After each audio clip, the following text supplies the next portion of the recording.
আমি আগতে পাইছিলোঁ যে মই যদি যোগ্য হয় মোক ভোট আপোনালোকে দিব, মই যদি যোগ্য নহওঁ বা আপোনালোকৰ যদি প্ৰতিনিধি হোৱাৰ অযোগ্য বুলি ভাবে তেতিয়াহ'লে আপোনালোকে মোক ভোট দিব, এইবিলাক এটা সময়ত কৈছিলে ৰাজনীতিকে।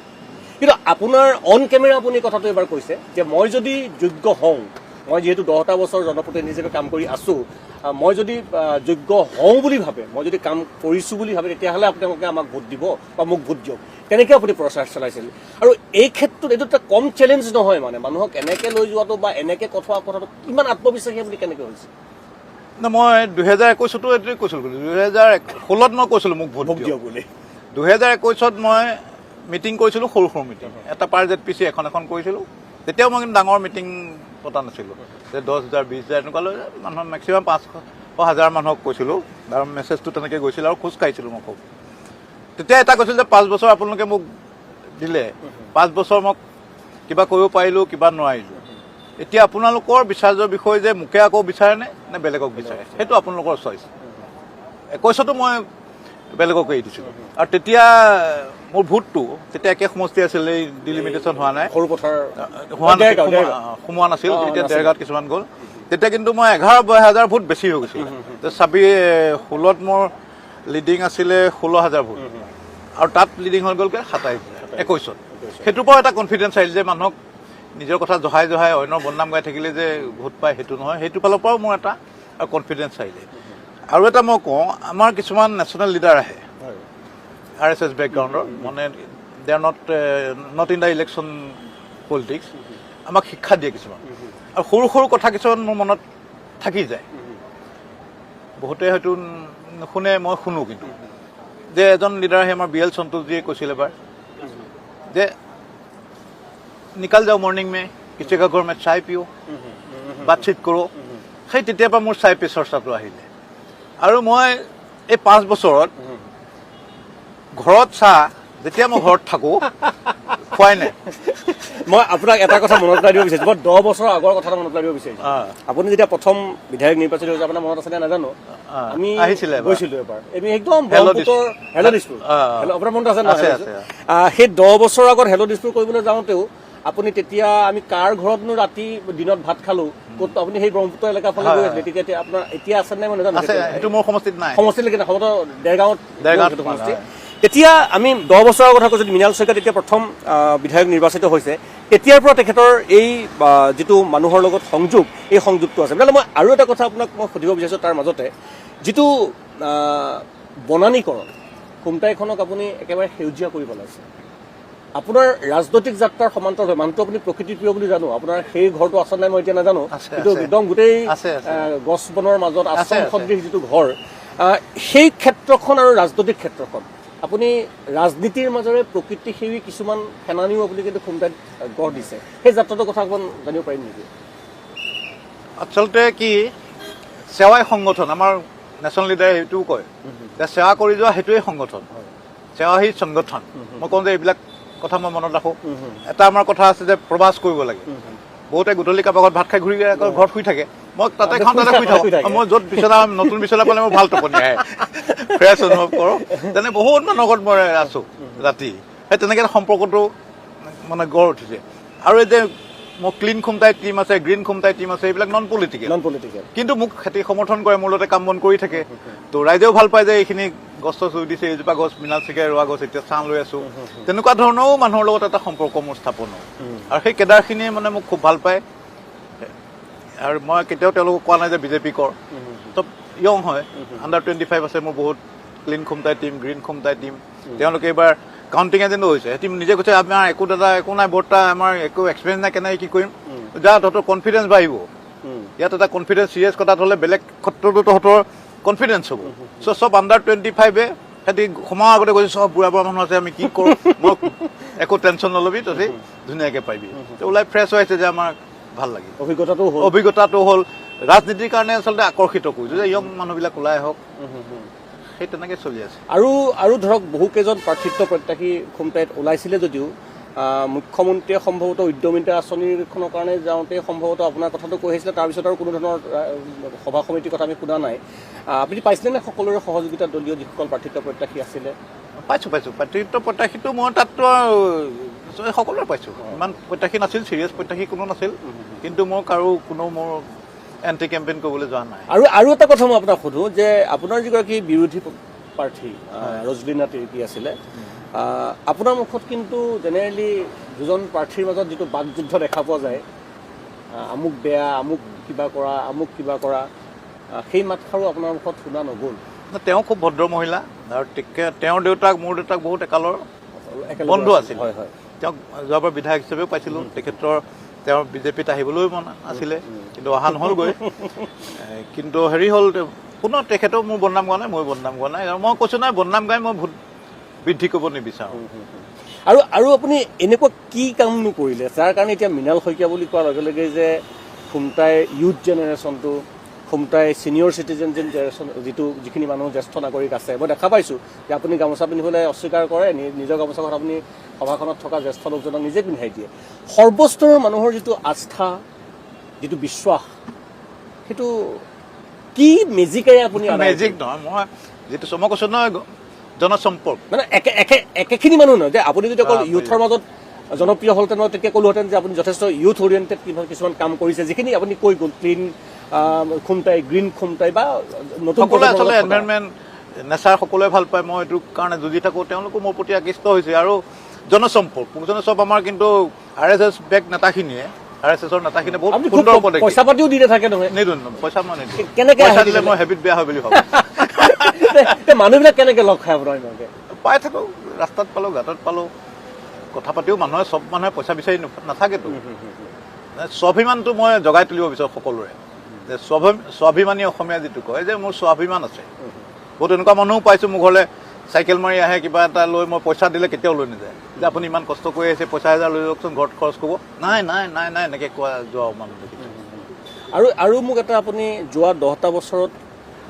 কিখিনি সপোন আপুনি কাৰ্যকৰী কৰিব পাৰিলে আৰু অহা 5টা বছৰত আপোনাৰ কি ধৰণৰ পৰিকল্পনা আছে সপোনটো কাৰ্যকৰী মানে মানুহৰ মাজত যে যিটো নিজৰ স্বাভিমান মই বহুত ক্ষেত্ৰত জগাই তুলিব পাৰিছোঁ আৰু আমাৰ গাঁওবিলাক ধুনীয়া বহুতে আকৌ নিজৰ জেগাখন বেয়া বুলি হয় বহুত মানুহ পাওঁ যে বিশেষকৈ নতুন যিটো মোৰ সমষ্টি অন্তৰ্ভুক্ত হ'ল যেতিয়া প্ৰথম গৈছিলোঁ আমি ঘোকত সোমাই আছোঁ আমাৰ ইয়াৰ পৰা ছোৱালী নিনিয়ে ইয়ালৈ ছোৱালী নিদিয়ে মই সিহঁতক সেই স্বাভিমানটো জগাই দিলোঁ যে ইমান সুন্দৰ আপোনালোকৰ গাঁও ইমান সুন্দৰকৈ আমি থাকিব পাৰে আপোনালোক গৰ্ব কৰক নিজৰ গাঁওখন লৈ তো মই সেইফালে অহা যোৱা কৰোঁ কেতিয়াবা সেইফালে থাকোঁগৈ ফটো তুলি মই ছ'চিয়েল মিডিয়াত দিওঁ যে আমাৰ সুন্দৰ আমুক জেগা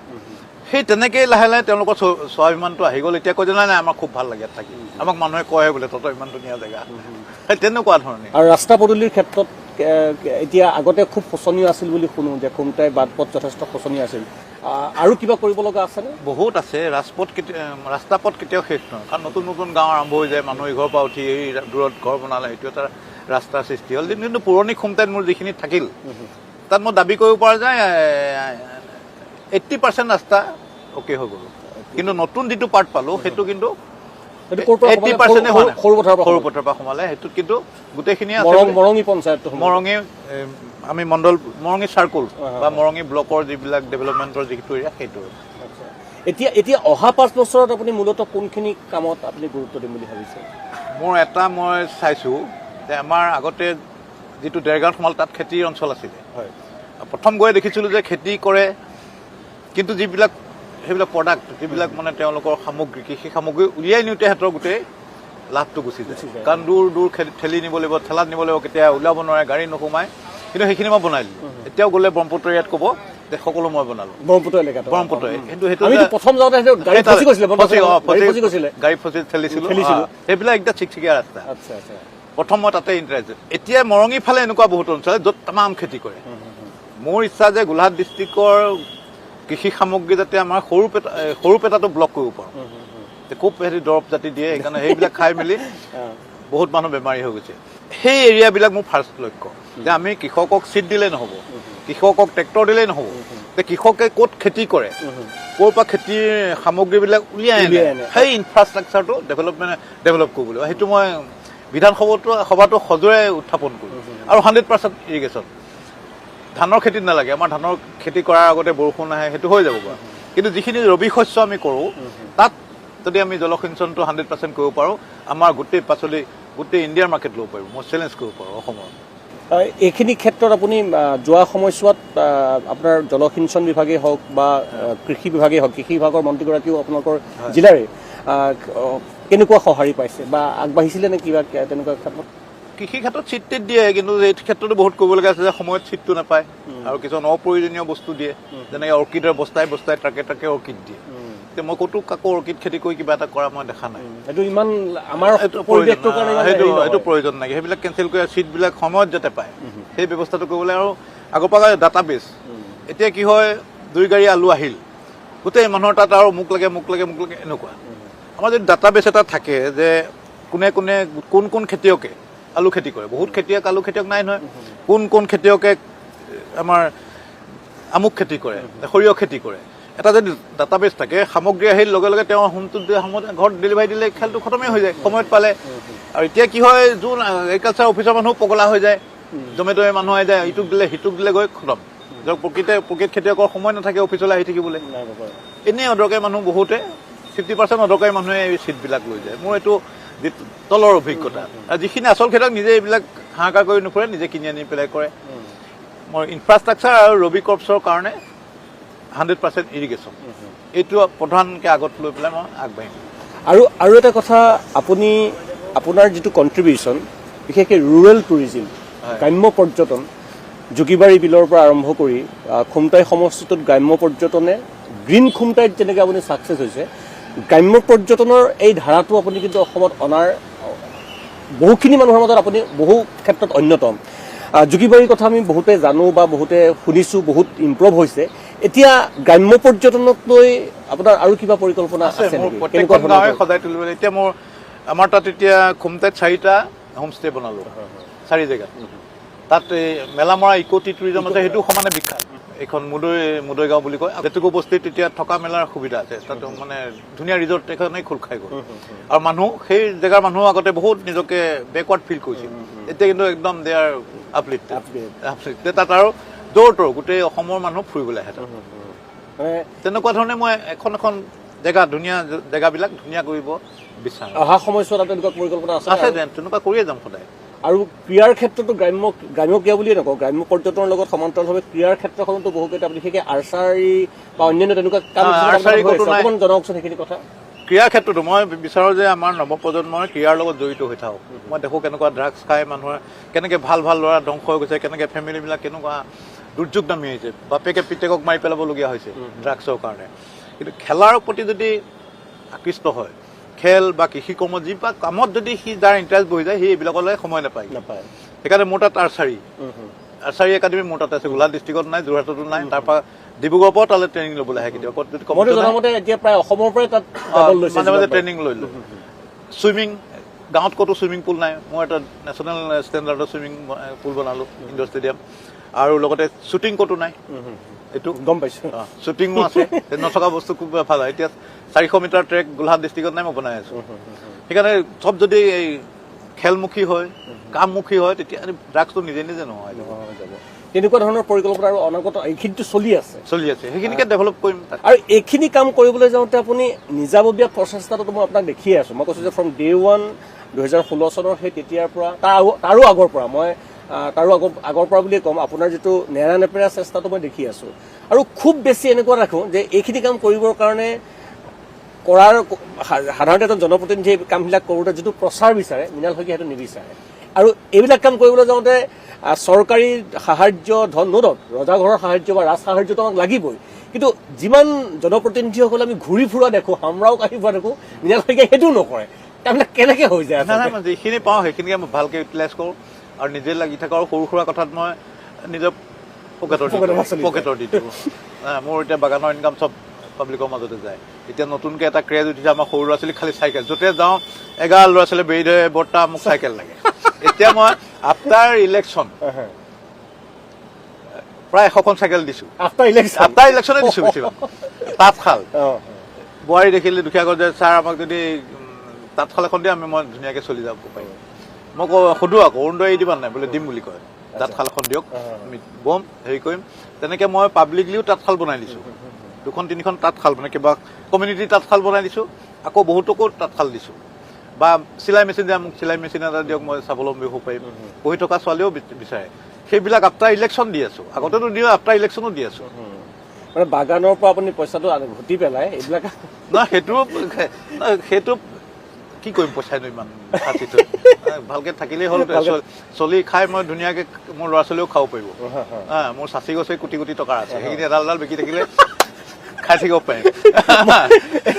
মাহেকত বোলে এডাল কাঠ সেইটো কাম হৈ থাকিব কাম হৈ থাকে সেইকাৰণে মই সেইখিনি ইমান চিন্তা নকৰোঁ আৰু যিটো চলা মোলা লাগজাৰিয়াছ মানে লাগজাৰিলি যি মন গ'ল মানসত এগাল আমাৰ মানুহবিলাক লৈ গ'লো সেইবিলাকতো চলি থাকিব সেইটো কাৰণে অভাৱ নহয় প্লাছ চৰকাৰৰ পৰা আমি পাওঁৱেই যে বিধায়কৰ উন্নয়ন পুঁজি প্লাছ এইবাৰ ইলেকশ্যনটো পইচা অলপ বাছিল মই এইটোকে দৰ্শকলৈ ক'ব বিচাৰিছো যে কোনজন মানুহে ক'ব অসমৰ 126জন জনপ্ৰতিনিধি জিকিছে কোনজন মানুহে ক'ব যে মোৰ ইলেকশ্যনত পইচা অলপ বাছিলে সেইখিনি কৰি আছো কিমান পইচা খৰচ হ'ল এইবাৰ সেইটো হিচাপটো হেৰি মোক এটা ডিচিক প্ৰথম লগ পালোঁ নতুনকৈ ডিচি আহিছে বাইদেউ এগৰাকী চিনাকি হ'ল বোলে আপোনাৰ কাৰণে মই ইলেকশ্যন মানে অবজাৰ্ভাৰ কালি খাই যাব কেলে বাইদেউ কৈছে এইজনৰ কেণ্ডিডেট কেলে ইমান কম এক্সপেণ্ডিচাৰ কেনেকৈ হৈছে কৈছে এতিয়াতো ফটোত ক'তো ধৰা পৰা নাই কেলে ইলেকশ্যন কমিশ্যনৰ কেমেৰা ঘূৰি নুফুৰে জানো ক'ৰ পৰা বহাওঁ আমি তাৰ মই বাইদেউ ক'লো হ'ব আমি পাছত অলপ বহাই দিছোঁ এনেই আমি অলপ বহাবলগীয়া হৈছে এইটো মোৰ ইলেকশ্যন এজেণ্ট লগতে আছে সিও বোলে লাষ্ট পাইছে ইমান কম এক্সপেণ্ডিচাৰ কেনেকৈ বোলে অলপ বহাই দিয়ে য'ত আচলতে মৃণাল দা এই যে আপুনি যে এটা কথা আপুনি কৈছিলে সম্ভৱতঃ যে 5টা বছৰ যদি ৰাইজৰ মাজত থাকে তেন্তে নিৰ্বাচনৰ সময়ত টকা পইচা খৰচ কৰি ভোট ভিক্ষা কৰিবলৈ যাব নালাগে আচলতে অলপ চলপ বৃদ্ধি কৰিব পাৰে ভোট কিন্তু জিকিবলৈ মই ভাবোঁ হয় যে গণসম্পৰ্কটো মূল কথা বহুত মানে প্ৰয়োজনীয় গণসম্পৰ্ক মানুহৰ লগত থকা মানুহৰ লগতে কথা পাতি থকা বা নিজে ফিল নকৰা যে মই MLA তেতিয়া পাব্লিকেও পাহৰি যায় মই MLA ময়ো পাহৰি যাওঁ মই MLA তেনেকুৱা ধৰণে চলি আছে কাহিনীটো আৰু আপোনাৰ ওচৰত আহিবলৈ কোনো ভয় চয় খাব নালাগে ডিঙিয়ে ঘূৰে ওলমিয়ে থাকে মানুহ ভয় নাখায় কোনো ভয় নাখায় এয়াই মৃণাল শইকীয়া আচলতে কিয় ব্যতিক্ৰম মানুহজন বেলেগতকৈ কিয় বেলেগ এই কথাখিনিয়ে আপোনালোকে এই কথাখিনি শুনি পেলাই নিশ্চয় তাৰ এটা আভাস মোক এতিয়া ঘৰত যেতিয়া ইলেকশ্যন ৰিজাল্ট হ'ল জিকালৈকেতো সন্তুষ্টি হ'ল যেতিয়া দিছে বৃহৎ মাৰ্জিন দিছে মোক তেতিয়া ৱাইফেও কৈছে মোৰ ল'ৰাটোও কৈছে তই যদি ডাঙৰ ডাঙৰ দুখনমান মিটিং পাতিছে তোৰতো আৰু হ'ব দেই মানে আৰু যদি ডাঙৰ মিটিং পোষ্টাৰ নচপালো যে পোষ্টাৰ অলপ হ'লেও চপাই দিয়াহেঁতেনতো আৰু অলপ মাৰ্জিন বাঢ়ে মানে আশাটো এক্সপেক্টেশ্যন প্ৰথমে ভাবিছিল যে 20 মানত জিকিলে হ'ব 50 পাৰ গ'লে ভাবিলে 60 হ'লে ভাল আছিল 60 ওচৰ আছিল ভাবিলে 70 হ'লে ভাল আছিল সেইকাৰণে যে পোষ্টাৰ কেলে নচপালি পোষ্টাৰ চপোৱা নাই নেকি পোষ্টাৰ চপোৱা নাই মই অকল মোৰ কাটআউট দুটামান কাটআউট এই ভোটে দিবৰ কাৰণে ইলেকশ্যনৰ দিনা 240খন কাটআউট বনাইছিলোঁ অকল পোষ্টাৰ চপোৱা নাই কোনো ডাঙৰ হৰ্ডিং চৰ্ডিং লগাই নাই বাৰু আকৌতো মাইক ইউজ কৰা নাই পোষ্টাৰ ব্যৱহাৰ কৰা নাই পোষ্টাৰ চপোৱা নাই ডাঙৰ হৰ্ডিংটো দূৰৰে কথা মাইক ইউজ কৰা নাই আপুনি নিজেও কৈছিলে জয়ৰ পিছত যাতে কোনো আতচবাজি কথা নাহে আপোনাৰ পৰা প্ৰথমতে যে পৰিকল্পনাটো বৰ বহুত আছে একদম ইমিডিয়েট যিটো তাৎক্ষণিকভাৱে আপোনাৰ লক্ষ্য ৰাজনৈতিকভাৱে বা খুমটাই সমষ্টিভাৱে কি কৰিম বুলি ভাবিছে একদম তাৎক্ষণিকভাৱে মোৰ এতিয়া এটা লক্ষ্য যে পডকাষ্ট বিচাৰি থকা মোৰ বন্ধুবৰ সাংবাদিকসকলৰ পৰা কেনেকৈ বাচি থাকোঁ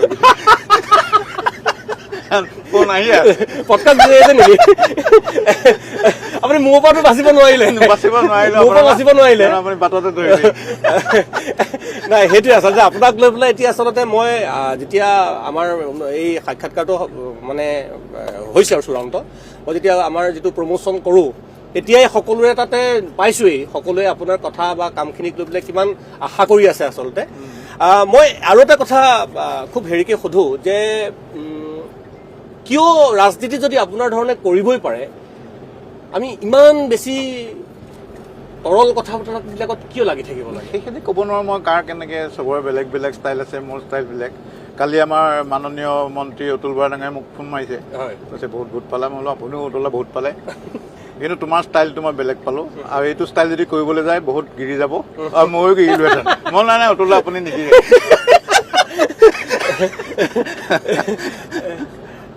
আৰু এটা কথা ধৰক মই সেই সাহসটোহে আপোনাৰ পৰা জানিব বিচাৰোঁ এইটো মই আপোনাৰ নিজৰ ষ্টাইলত আপুনি কৰি আছে মই কোনোবাই কি কৰে মই সেইটো নাজানো যে আপুনি ভালটো ভাল বেয়াটো বেয়া মুখৰ আগত ক'বলৈ মুখৰ আগত লিখিবলৈ সন্মুখে ক'বৰ কাৰণে আপুনি একেবাৰে নাভাবে আপুনি একেবাৰে কিয় নাভাবে যে এই কামটো কৰি সেইটো এই কাৰণে হয় মোৰ কোনো পলিটিকেল এম্বিশ্যন নাই যে মই MLA হৈ থাকিবই লাগিব সেইটো মই কোনদিন নাভাবোঁ মই এই মুহূৰ্ততে ৰিজাইনেশ্যন লেটাৰ দি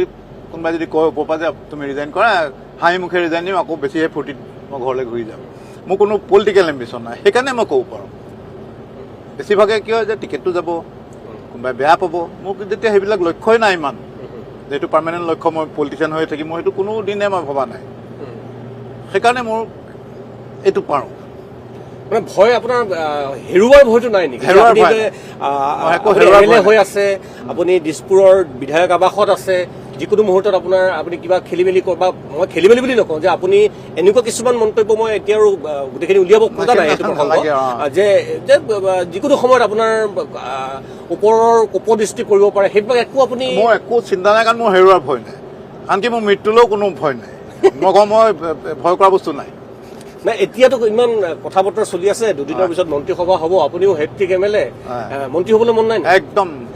0% একেবাৰে মন নাই মই কম যে মোক নালাগে দে প্ৰভু কাৰণ মই এই ফ্ৰী লাইফটো ক'ত পাম মইতো চৰাই নিচিনা উৰি ফুৰিব বিচাৰো প্ৰথম একেবাৰে মন নাই এইটো আন্তৰিকতাই মন নাই কাৰণ মোক গোটেই লাইফটোৱে মই যেনেকে থাকি ভাল পাওঁ যেনেকে ঘূৰি ভাল পাওঁ গোটেই বস্তুতে মোৰ লছ হৈ নাযাব জানো যদি আপোনাক বিচাৰে তেতিয়াতো আপুনি কৰিব লাগিব বিচাৰিলে মই মোৰ ফালৰ পৰা যিমান পাৰো চেষ্টা কৰিম যে নাই নালাগে মোক বাদ দিয়ক মানুহে কয় যে মন্ত্ৰী লাগে VIP লাইফষ্টাইল VIP লাইফষ্টাইল আচলতে সঁচাকৈ ক'বলৈ গ'লে ৰাজনীতিটো যদি এনেকুৱাই হ'লহেঁতেন যিটো গণতন্ত্ৰ বুলি কোৱাৰ লগে লগে ৰাইজৰ দ্বাৰা ৰাইজৰ বাবে ৰাইজৰ চৰকাৰ বুলি কয় ৰাইজৰ প্ৰতিনিধি বুলি কয় মই মুখৰ আগত খুব বেছি নকওঁ আপোনাক কিন্তু আচলতে ৰাইজে বিচৰা ৰাইজৰ প্ৰতিনিধিগৰাকী চাগে এনেকুৱাই আছিলে আমাৰ সংবিধান প্ৰণেতাসকলে যিখিনি কাম কৰিছিল ৰাইজৰ চৰকাৰ গণতান্ত্ৰিক যিটো ব্যৱস্থা এতিয়া মই আপোনাক কেইটামান বেলেগ কথা সুধিব বিচাৰোঁ বিনালা প্ৰথম কথাটো হ'ল যে আপোনাক যিধৰণে খুমটাইবাসীয়ে ভোট দি জিকাইছে চৰকাৰখনকো খুব আস্থাৰে তৃতীয়টো কাৰ্যকালৰ কাৰণে অভিলেখ সংখ্যক ভোটত জিকাইছে যে আপোনালোকৰ NDAক 102খন আসন দিছে যিটো কোনো অসমৰ ৰাজনৈতিক হিষ্ট্ৰীত হোৱা নাই আপুনি কি ধৰণে পৰামৰ্শ আগবঢ়াব যে কেনেধৰণে কাম কৰাটো আপুনি বিচাৰিব ৰাইজৰ ইমান বেছি আশীৰ্বাদ পাইছে ইমান বেছি মৰম পাইছে সেইকাৰণে ৰাইজৰ প্ৰতি আমি মনোভাৱ লৈ সেৱাৰ মনোভাৱ লৈ আন্তৰিকতাৰে কাম কৰিব লাগিব আৰু আমি নেক্সট জেনেৰেশ্যনৰ কথা ভাবিব লাগিব next not for the next election we should think for the next generation যে আমি নেক্সট জেনেৰেশ্যনটো কেনেকৈ আমি আগুৱাই নিব পাৰোঁ অসমত কাৰণ চাওক এটা মোৰ কথা মই সততে চিন্তা কৰোঁ আমি সংস্কৃতিৰ কথা কওঁ খোল তাল এইবিলাক আমাৰ সংস্কৃতি ভাওনা সংস্কৃতি আমাৰ বিহু সংস্কৃতি আৰু কিবা ঢেৰ সংস্কৃতি আছে কিন্তু আজিলৈকে কৰ্ম সংস্কৃতি বুলি শুনিছেনে সেইটোতো এটা সংস্কৃতি কৰ্ম সংস্কৃতিটোতো অসমৰ একদম পুৰণি সংস্কৃতি অসমীয়াৰ পুৰণি সংস্কৃতিটোতো কৰ্মই কিন্তু সেই কৰ্ম সংস্কৃতিৰ কথাটো কোনেও নকয় ক'তো কৰ্মশালা হোৱা দেখা নাই বিহু কৰ্মশালা আপুনি হাজাৰটা দেখিব য'ত কৰ্মশালাৰ প্ৰয়োজন নাছিল কাৰণ বিহুটো এটা স্বতঃস্ফূৰ্ত ফূৰ্তি কৰা এটা বস্তু উৎসৱ ভাওনাটো গাঁৱত আগতে কোনো এণ্টাৰটেইনমেণ্ট নাছিল এটা এণ্টাৰটেইনমেণ্ট গাঁৱৰ ল'ৰা ছোৱালীলৈ এণ্টাৰটেইনমেণ্ট কালচাৰেল সেইটোকে এতিয়া সংস্কৃতিৰ নামত গৈ প্ৰতিযোগিতা হ'ল এখন দুখন হৈয়ে থাকে য'ত প্ৰতিযোগিতা কিন্তু আজিলৈকে শুনিছেনে বোলে খেতি কৰা প্ৰতিযোগিতা বা খেতি কৰা কৰ্মশালা যে আলু খেতি কেনেকৈ কৰে আজিকালি আলু এটা আপুনি গাঁৱৰ ল'ৰা এটা হাতত তুলি লৈ এইটো ৰুই দেচোন কেনেকৈ ৰুই সি ভাবি থাকিব সাধাৰণ কথা যিটো আগতে চলে ধান কাঁচি এখন দি ৰৈ থাকিব যে ক'ত কাটো কেনেকৈ কাটো গাঁৱৰ ছোৱালী সেই তেনেকুৱাবিলাক কৰ্মশালা ক'ৰবাত দেখিছেনে সেইকাৰণে আমি কৰ্ম সংস্কৃতিটো সংস্কৃতি হিচাপে ল'ব লাগিব আমি খোল তালক আমি ভাওনাক বিহুক যেনেকৈ সংস্কৃতি হিচাপে আমি আপগ্ৰেড কৰি বিশ্বৰ দৰবাৰলৈ নিছোঁ লৈ গৈ আছোঁ তেনেকৈ আমাৰ কৰ্ম সংস্কৃতিটো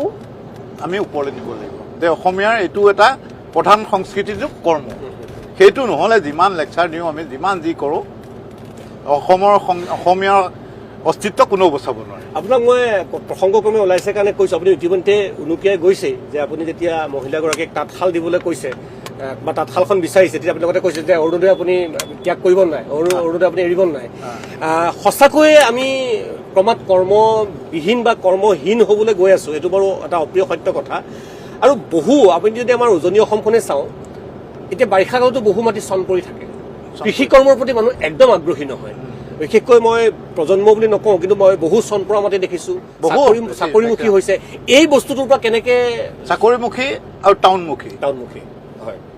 টাউনমুখী কেনেকে হৈছে, নিজৰ ল'ৰা ছোৱালীটো জন্ম হ'লে বোৱাৰীজনে ক'ব যে এক পঢ়াবলৈ যাওঁ, টাউনত যাব লাগিব, পঢ়াবলৈ যাওঁ বুলি ভাড়া ঘৰ এটা লয়, লৈ পেলাই লাহেকে আৰু তাতে মাটি এটুকা লয়, খাল নুং পুতি মাটি এটুকা ল'লে, ঘৰ বনালে, নাযায় তাৰ টাউনবিলাক চব ফ্লাট তেতিয়া, অকল সেইটো কাৰণে চব খাল নুং টাউনত যিমান আছিল চব চাকৰিয়ালে ল'লে। তাৰ পাছত আমাৰ কি হয়, কৰ্মসংস্কৃতিটো কেনেকে নোহোৱা হৈছে গাঁওবিলাকত। ভাগৱত পাঠ পাতে, আগতে বহু বছৰ মূৰতে দিন পাতে, কোনোবা এখন গাঁৱত পাতে, এতিয়া গাঁৱে গাঁৱে প্ৰত্যেক বছৰে ভাগৱত পাঠ, এসপ্তাহ 10 দিন এনেকুৱা ভাগৱত পাঠ। আৰু তাত কি হয়, কোনে কি ভাব লয়, মই এইবিলাক সূক্ষ্মভাৱে চাই থাকো। যিজন গাঁওবিলাকৰ আকৌ গাঁও এৰি যায়, কিন্তু লিডিংটো লৈ থাকে, ৰিটায়াৰ্ড হ'লেও ঘৰ মানে টাউনত একদম ডাঙৰ ডাঙৰ ঘৰ আছে, কিন্তু গাঁৱৰ সভাপতিজন তেওঁ পুৰণি ঘৰ এটা থাকে যে, সেয়া আগবাগ হৈ কিবা হ'ব। যেতিয়া এইবিলাক বিষয়বিলাক ভাগ হয়, লিফলেট এখন বনাই নহয়, কোনে কি, কাৰোবাৰ নাম নাথাকিলে আকৌ বহুত বেয়া বুজে, আমাৰ এইটো ছবিত কাকো একো দিলে, তো সেইজনক দিব কি ধৰ্মধ্বজা উত্তোলন। যিজনে পেঞ্চন পায় 30, 40, 50, 60, সেইজনক দিব ধৰ্মধ্বজা উত্তোলন। গাঁৱত যিকেইটা কাম বন কৰি খোৱা মানুহ, হাজিৰা কৰা মানুহ, কেইজনমানৰ দায়িত্ব পৰিব বুট মগু ধোৱা, তেওঁখনে বেলেগ ফূৰ্তি পায় আৰু ডাঙৰ দায়িত্ব দিছে। আৰু গাঁৱৰ যিজনে দুখীয়া নিচলা মহিলা, যি কাৰোবাৰ যাৰ তাৰ ঘৰত কাম কৰি খাই বা পাত ছিঙে, তেওঁলোকক দিব যে এই অতিথি আপ্যায়ন, একদম সেইটো বিৰাট সেইকেইদিন গৰ্বত থাকে, একদম উৰণি বাৰণি লৈ একদম মাটি মজিয়া মিচি চাহ তেওঁলোকৰ 7 দিন কাম বন কৰ। আৰু ইজন কেতিয়াবা আহিব, মেইনজন আহিব, টিপটপ চেণ্টেন মাৰি নতুন ড্ৰেছ কৰি, ফেমিলি ইভিনিং এটা আহিব, পাক চাক মাৰিব, চবেই সা সন্মান, ককাইদেউ ভাল নে দাইদেউ ভাল নে, চবেই সেৱা সৎকাৰ কৰিব। ধৰ্মধ্বজাটো উত্তোলন কৰিলে তেওঁ এদিন ৰাতিপুৱা আহি গুচি গ'ল, আৰু বেলেগ কামে মোৰ কাম আছে দেই, মোৰ এনেকুৱা তেনেকুৱা বিজি মানুহ। সেইবিলাকেও আমাক বহুত হানি কৰিছে।